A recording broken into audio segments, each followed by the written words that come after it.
Bonjour à tous. Nous approchons de la fin de notre série sur les 70 années de la construction européenne. Nous allons découvrir ensemble ce numéro consacré aux années 2000 haut en couleurs, et ça ne nous rajeunit pas.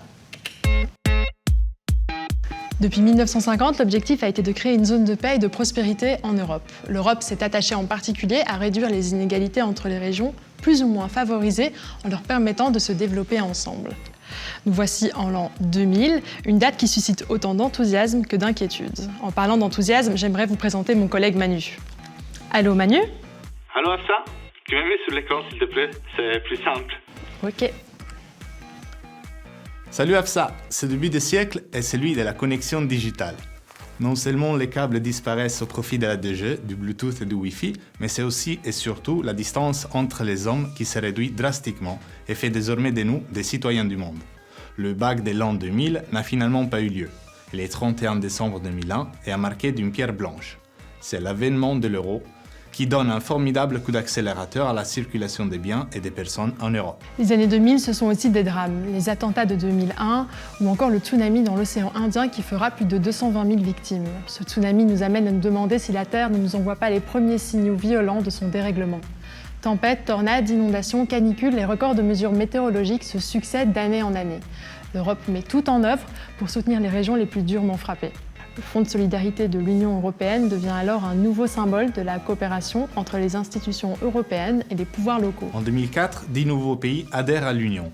Chypre, l'Estonie, la Hongrie, la Lettonie et la Lituanie, Malte, la Pologne, la République tchèque, la Slovaquie et la Slovénie.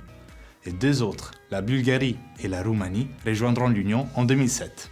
En quelques années seulement, notre population augmente de plus de 20%. Mais il existe de fortes disparités régionales en termes de développement socio-économique. Il y a les risques d'avoir une Europe à 2 vitesses. Il faut dire que beaucoup de nouveaux membres de l'Union sortent très affaiblis par plusieurs dizaines d'années de régime communiste. L'Union européenne tire les leçons du passé et reprend la recette qui avait fait ses preuves dans les années 80 lors de l'adhésion de l'Espagne, de la Grèce et du Portugal. Des programmes sont activés afin d'investir lourdement dans les infrastructures, générer un maximum d'emplois et initier la reconversion économique de ces pays. Bref, pour améliorer la condition de vie de ces nouveaux Européens. En 2007, le traité de Lisbonne a pour ambition de réformer les institutions européennes afin de rendre l'Union plus démocratique et plus efficace. Il est ainsi question d'une constitution commune, de renforcer la participation des parlements nationaux aux décisions de la Commission et de donner une place plus importante aux initiatives citoyennes. C'est là aussi que la lutte contre les changements climatiques acquiert le rang des priorités. Avec le traité de Lisbonne, l'Union européenne va hériter d'une nouvelle mission cruciale, promouvoir la cohésion territoriale en plus de la cohésion économique et sociale. Une enveloppe budgétaire de plus de 235 milliards d'euros y est allouée. Mais de quoi s'agit-il ? L'objectif peut être résumé en 4 points.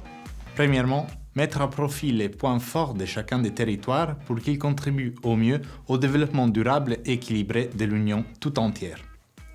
Deuxièmement, gérer la concentration urbaine. Les villes ont à la fois des effets positifs et des effets négatifs. Elles renforcent l'innovation et la productivité, mais aggravent la pollution et l'exclusion sociale.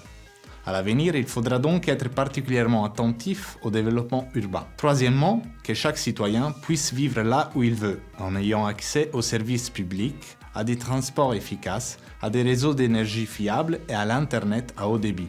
Il s'agit donc de mieux relier les territoires. Quatrièmement, les effets du changement climatique et la congestion du trafic ne s'arrêtent pas aux frontières.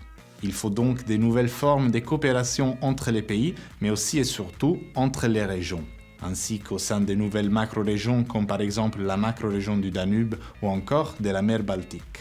Le rôle du comité des régions, qui rassemble des centaines d'élus locaux, est encore renforcé pour que les décisions prises à Bruxelles soient traduites sur le terrain. En apparence, tout se présente donc pour le mieux dans le meilleur des mondes. Les plans sont réfléchis, les moyens disponibles et les hommes volontaristes. Mais une crise sans précédent voit le jour outre-Atlantique, connue sous le nom de subprimes.